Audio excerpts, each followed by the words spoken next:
दक्ष news, सामान्यांच्या हक्कासाठी नेहमी दक्ष.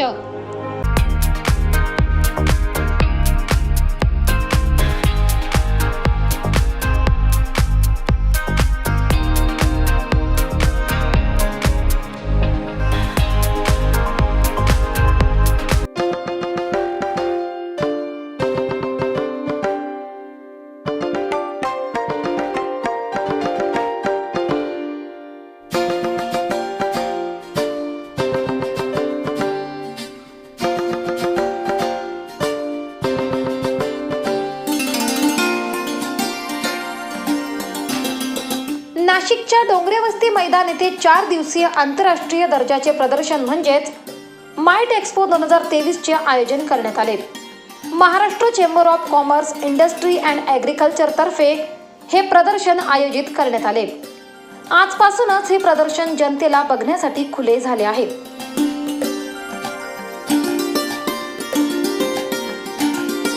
प्रदर्शनाचे उद्घाटन खासदार हेमंत गोडसे, आमदार सीमा हिरे आणि देवयानी फरांदी यांच्या हस्ते करण्यात आले. तसेच चेंबरचे अध्यक्ष ललित गांधी हे प्रमुख अतिथी म्हणून उपस्थित होते.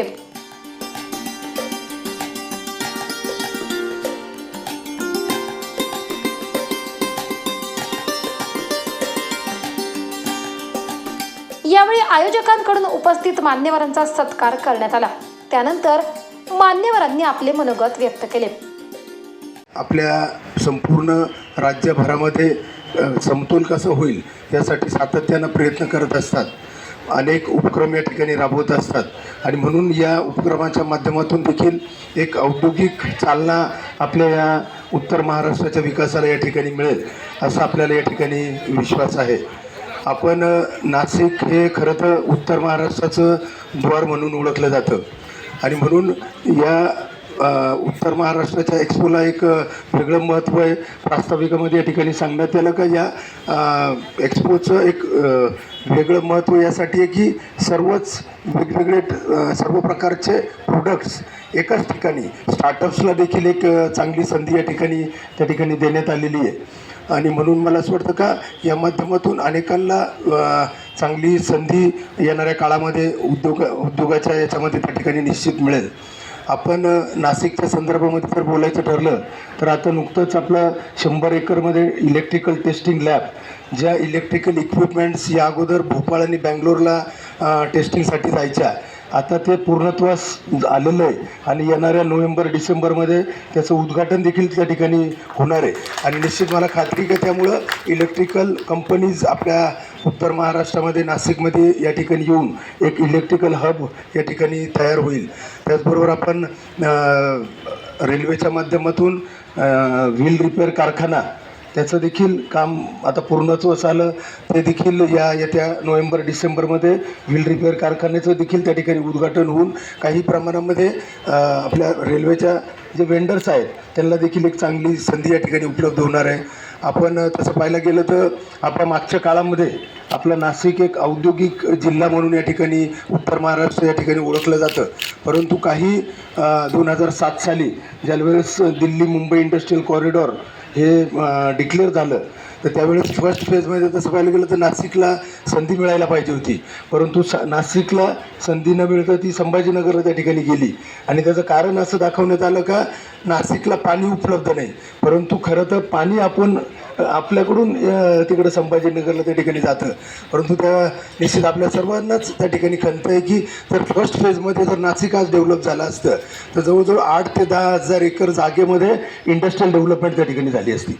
आपण त्यासाठी जे नवीन नदीजोड प्रकल्प आहे अप्पर वैतरणा कडवा देवलिंग त्या माध्यमातून जवळजवळ 2.6 TMC पाणी त्या दिल्ली-मुंबई इंडस्ट्रियल कॉरिडॉरला कसं उपलब्ध होईल यासाठी प्रयत्न केलेत आणि आपल्या राज्याचे उद्योगमंत्री आदरणीय उदय सामंत साहेब यांनी देखील कॉमर्स मिनिस्टरला त्या ठिकाणी इंडस्ट्री मिनिस्टर पियुष गोयल साहेब यांना कळवलं आहे का सेकंड फेजमध्ये जी काही फिजिबिलिटी आहे व्यवहार्यता तपासण्याचं काम उद्घाटनाच्या निमित्ताने आपल्यामध्ये उपस्थित असलेले नाशिक जिल्ह्याचे खासदार हेमंतजी गोडसे, त्याचबरोबर आपल्या सगळ्यांना सतत काही ना काही चालना देणारे, प्रेरणा देणारे ललितजी गांधी, दीपकजी चंदे, चोपडाजी, व्यासपीठावर उपस्थित असलेले सर्व संतोषजी मंडळीच्या सर्व सन्माननीय मान्यवर, सर्व उपस्थित सदस्य, खरं तर आज आदरणीय पंतप्रधान नरेंद्रभाई मोदी यांचं 11:15 वाजता डायरेक्ट लाईव्ह आयुष्यमान भारत इथे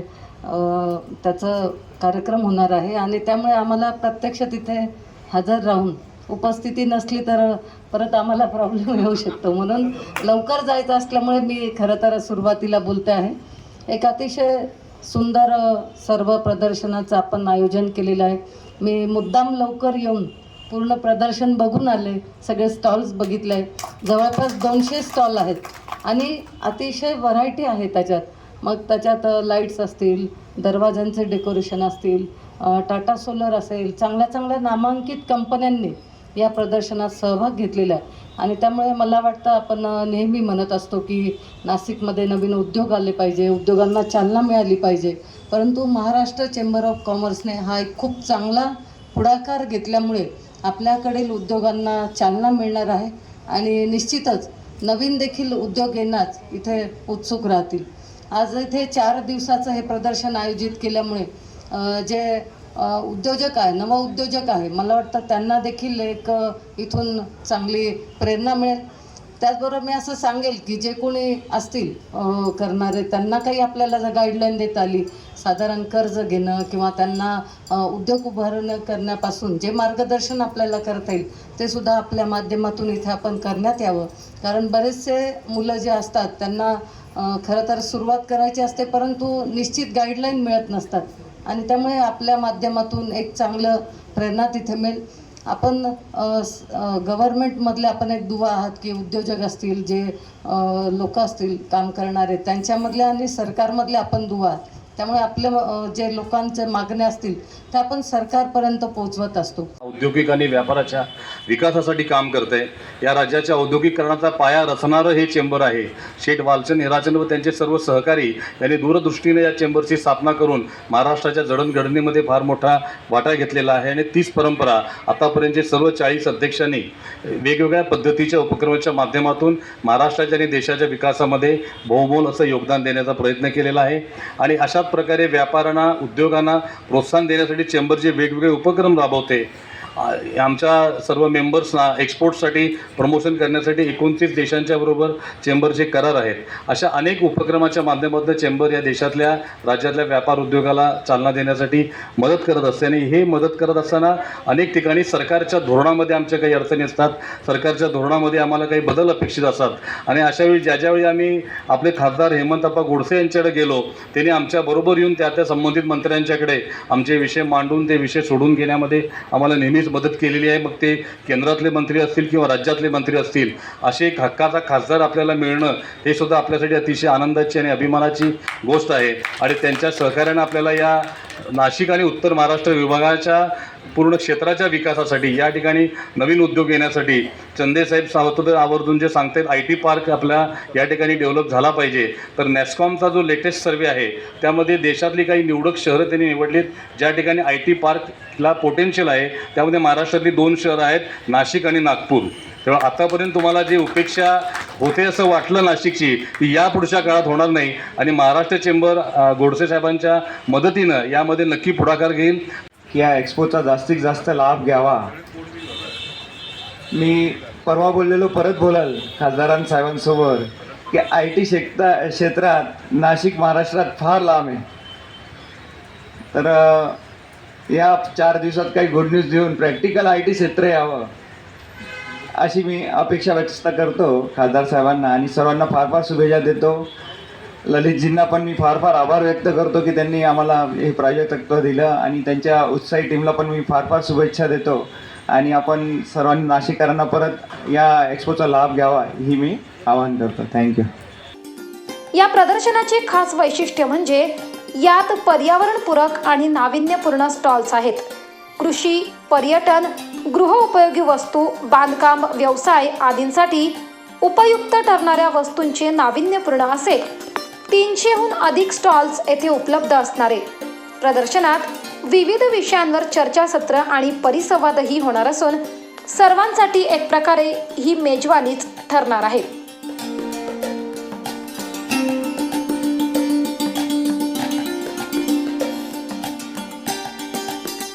प्रदर्शनाची घोषणा झाल्यानंतर उद्योजकांनी त्याला उत्स्फूर्त असा प्रतिसाद दिला आणि अल्पावधीतच सर्व 300 स्टॉल्सचे बुकिंग झाले, असे शाखा चेअरमन संजय सोनवणे यांनी सांगितले. स्पॉन्सर टेक्स हा जो काही पहिला उपक्रम ललितबाईंच्या अध्यक्षतेखाली आम्ही मुंबईला जानेवारीत सुरुवात केली, त्यावेळेला असं एक कायम वाटायचं की उत्तर महाराष्ट्राच्या आपल्या ज्या काही संधी आहे त्या संधींना आपल्या व्यापार उद्योजकांना, आपल्या उद्योजक मित्रांना एक व्यासपीठ निर्माण करून आपल्या उत्तर महाराष्ट्राचं जे महत्त्वाचं ठिकाण नाशिक, इथे काहीतरी एक्झिबिशनच्या माध्यमातून एक संधी उपलब्ध करून द्यावी. आणि आमच्या सर्व टीमनी जेव्हा ललितबाईंपुढे ही संकल्पना मांडली तर ललितबाईंनी आम्हाला त्वरित त्यांना सांगितलं की फक्त नाशिकच का, तर आपण सर्व इतरही विभागांमध्ये अशा पद्धतीचं एक्झिबिशनचं आयोजन करू. सर्वप्रथम ललितजी, आम्हाला तुम्ही संधी दिली त्याबद्दल नाशिककरांच्या पूर्ण शाखेच्या वतीने मी तुमचे खूप खूप आभार मानतो.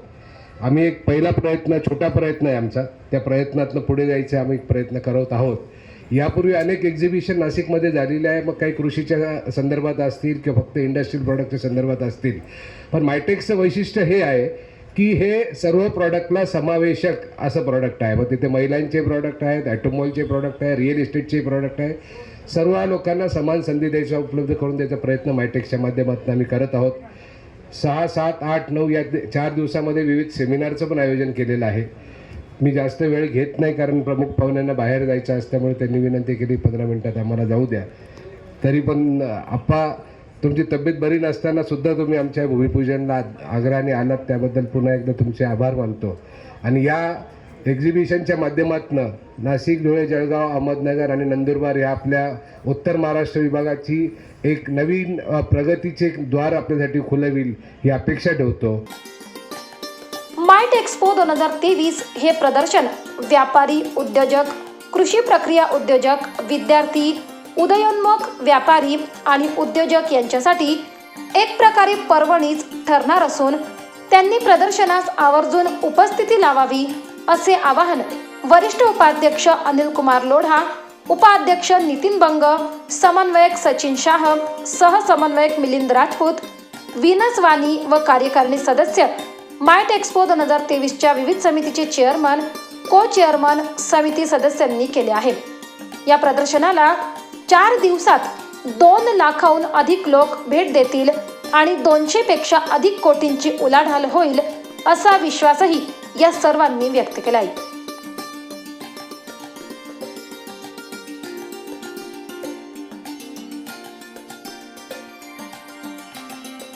प्रवीण सुरुडे, दक्ष न्यूज, नाशिक.